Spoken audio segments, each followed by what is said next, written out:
This is Italy's eastern coastline along the Adriatic Sea. The resorts and beaches fill up every summer as Italians escape the heat and congestion of the cities. This is also the gateway to one of Italy's best-kept secrets, the region of Le Marche. Le Marche is a land of infinite variety, described by the Italians as all of Italy in one region. I get the sense that this is the unspoiled part of Italy, and that's why we're here.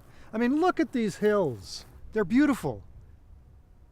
On the hillsides, the soils are thinner, and the vine must send its roots deep into the ground for water. And the vineyards are planted for the best exposure to the sun.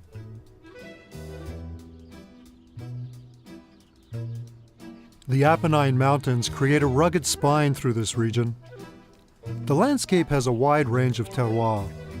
Hillsides perfectly suited for Verdicchio, Rosso-Canero, and Montepulciano. For me, Le Marche shares the beauty of its neighbors Tuscany and Umbria.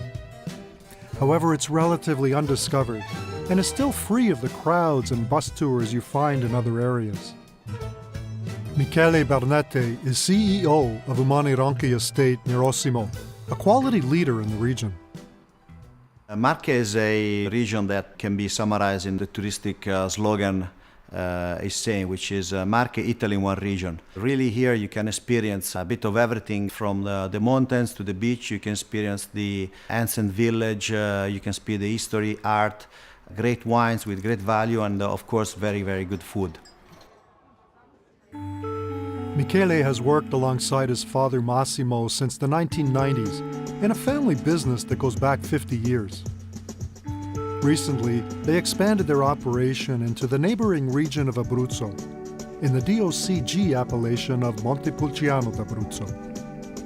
Massimo's vision and experience in the vineyard led to the search for better plots and vineyard techniques.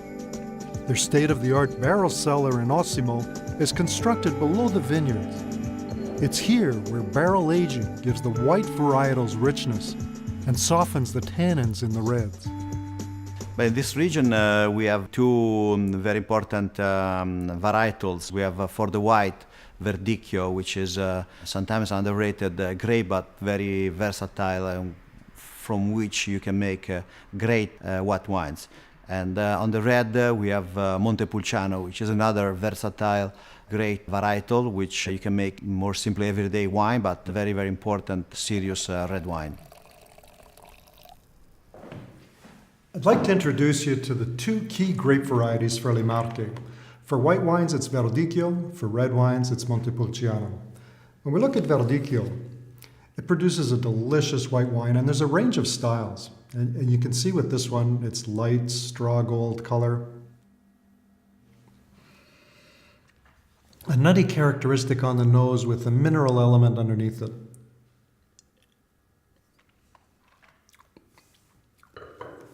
On the palate, it's velvety, really nice mouthfeel, clean finish. At the other end of the spectrum though, when you introduce this variety to a little bit of oak aging, you can see you get a much deeper gold color, more complex nose, and you get that vanilla characteristic. You know, this will remind you more of a Chardonnay than it will of a Verdicchio. And when you talk about Verdicchio and letting them age, this is the style that goes the distance. For our red wines, with Montepulciano, this produces a simple, easy drinking red wine, great for Friday night pizza. It has a classic cherry-like character on the nose.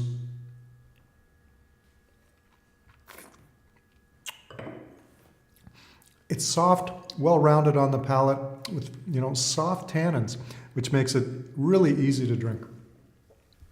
Montepulciano, when it's grown at higher elevations and from single vineyards, you get a much more complex wine. With this, you get more plummy flavors and blackberry fruit and a really intense, complex nose.